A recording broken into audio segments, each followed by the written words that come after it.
Actually confusion इसलिए आता है क्योंकि हम जब देखते हैं कि कार्तिक अमावस्या शुरू हो रही है 20th अक्टूबर को हम 3:44 पीएम पे और 21st अक्टूबर को 5:54 पीएम तक, क्योंकि वो 2 दिन कवर करती है तो लोगों को आ जाता है कंफ्यूजन कि कौन सा फॉलो करें। लेकिन मैं बहुत सिंप्लीफाइड तरीके से मैं बोलना चाहूंगी ताकि हमारे दर्शकों को भी समझ आए कि हम धर्म शास्त्र ज्योतिष शास्त्र दोनों को देखते हैं और उसमें हम प्रदोष काल और निशित काल दोनों देखते हैं। प्रदोष काल क्या होता है कि सनसेट से 1.5 घंटा पहले 1.5 घंटा बाद में, और अमावस्या की रात्रि मतलब मिडनाइट जिसे हम निशित काल कहते हैं, वो दोनों होना आवश्यक है अमावस्या के दिन। तो लक्ष्मी पूजा का सबसे सुंदर समय हो जाता है 7:08 पे शाम को से 8:18। ये जो 1 hour 11 minutes का जो समय होता है, हमें पूरी लक्ष्मी पूजा उसी समय करनी होती है।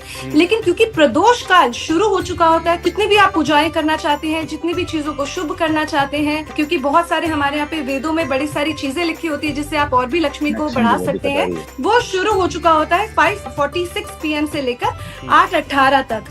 फिर वृषभ काल जो 7:08 से लेकर 9:08 तक रहता है, उस समय पे आपका वृषभ काल चल रहा होता है। और फिर अमावस्या की स्थिति होती है, तो फिर आप इसीलिए 20th को ही मनाते हैं, आप 21st को नहीं मनाते हैं। चांग जो है उस पर तिथियां अलग अलग, इतनी कंफ्यूजन क्यों है आप सब लोगों में? कंफ्यूजन इसीलिए शुरू होती है क्योंकि अमावस्या का जो दिन है वो 2 दिन पे जब आपको दिखाई देता है तो सबके अपने अपने मत होते हैं। लेकिन इसमें बहुत ज्यादा सिंप्लीफाइड तरीका ये होता है कि हम सिर्फ एक ही जगह को मानते हैं, वो है उज्जैन, क्योंकि उज्जैन में है महाकालेश्वर और महाकालेश्वर से ही पंचांग निकलता है।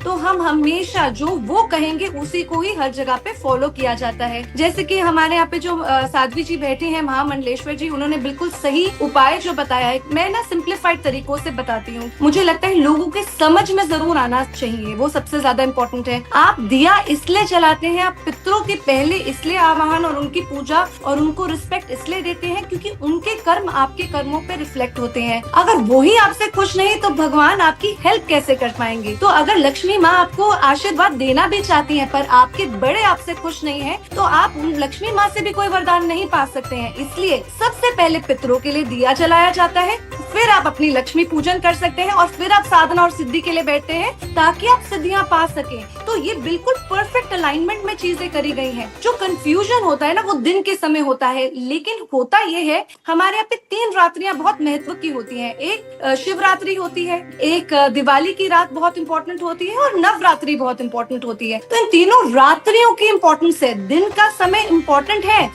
मैं बहुत सारे लोगों को जानती हूँ जो ये समय बता रहे हैं गुरुजी, उस समय पे ट्रेडिंग सबसे ज्यादा इंपॉर्टेंट होती है। वो ट्रेडिंग, वो जो 21st का टाइम है जो उन्होंने मुहूर्त बताया है, उसमें बहुत लोग स्टॉक ट्रेडिंग करते हैं या गोल्ड खरीदते हैं, ये सब करते हैं। लेकिन जो लक्ष्मी पूजन और सिद्धियों का समय है वो रात को ही पॉसिबल हो सकता है और तंत्र विद्या भी रात को ही पॉसिबल हो सकती है।